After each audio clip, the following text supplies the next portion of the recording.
a lot of us are brought up with a work and social ethic that we should sacrifice ourselves for other people. Let me give you a few examples so that this makes sense for you. And I'll give you an example for both men and women. Women primarily in our society are taught that they are supposed to be polite, right? So when you're a little girl and you have your parents that are like, okay, we're having a sleepover, so when your friends come over, be a good host and watch whatever it is that they want to watch, right? Because you're inviting them into your home and you want them to have a good time.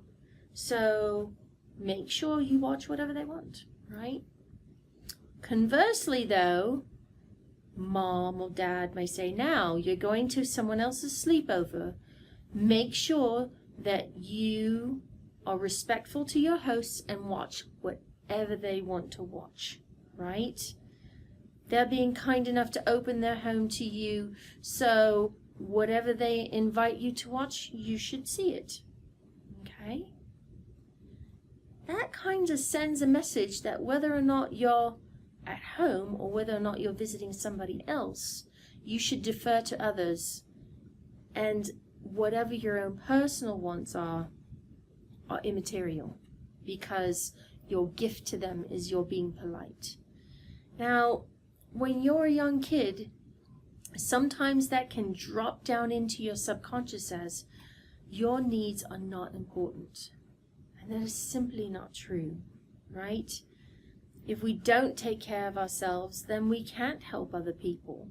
What happens is we end up getting really, really sick because we're not meeting our own needs.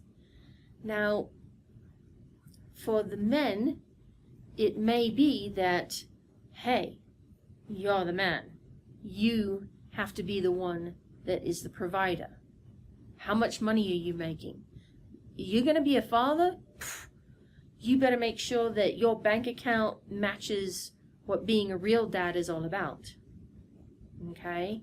Which means you got to put a roof over their head, you got to make enough money to put food in their mouths, and you better go and work your ass off at work so that you don't lose your job. Right?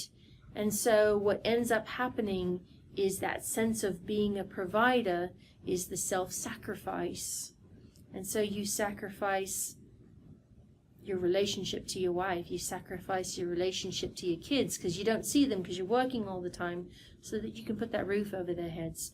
And your own needs are not getting met. As well as, you know, the love and emotional support that you and your kids need, right? You need time with your kids as much as your kids need time with you. You need time with your wife or your husband, right? Your partner, whoever it is in your life, as much as they need it with you. All those relationships are equally important, not just your relationship to money, which is getting mistaken for your self-worth and value. Your bank account does not equal your self-worth and value. And a lot of our society puts an awful lot of pressure on the guys for that.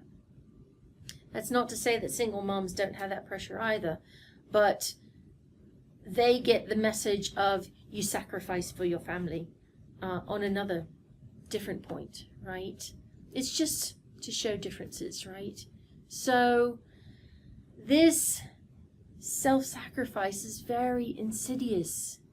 And what we need to understand is that our self-worth and value should not be placed on either a bank account or whether or not we are pleasing other people by being societally polite, right? Of course we should be good and kind to everyone, but that doesn't mean that our opinions aren't important, that our thoughts and feelings aren't important, and that we shouldn't share and express those things. Absolutely you should.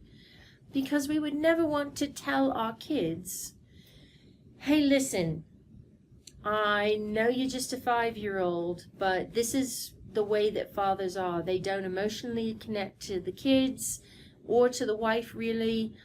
We just bring home the bread. You do that and you'll be a good dad. Right? No, that's not what we want to teach our kids. That's how to be a good young man, right? And we also don't want to teach our young girls, hey, you need to sacrifice your health, your sleep, and everything else, your own needs, even your own desires, so that people will think you're polite, right? We would never tell our little girls that. We don't want them to grow up never having any of their own wants and needs and dreams met just so that they can be considered polite and not rock the boat for anybody. So I want you to re-examine what you are sacrificing in your life and not taking care of in your own space, in your own heart, in your own needs. And so just look at it, is all I'm saying, right? Reevaluate. Shift some things. Realize that you have to take care of your own needs and your own desires and your own dreams because you are modeling for the next generation. Whether you have kids or not, you're modeling for the next generation, always, right? The world is a global village, okay? Everybody watches and sees what everybody does, right? So be the best, highest version that you can of yourself, the most loving version of yourself that you can. And then the kids are going to win, you're going to win, and we'll be able to model an incredible new world where everyone is following their dreams, meeting their needs, and being the best version of themselves that they can for each other. I hope you found this useful, and thank you for joining me. My name is Mythica. They call me the Neon Buddha. Glow from within.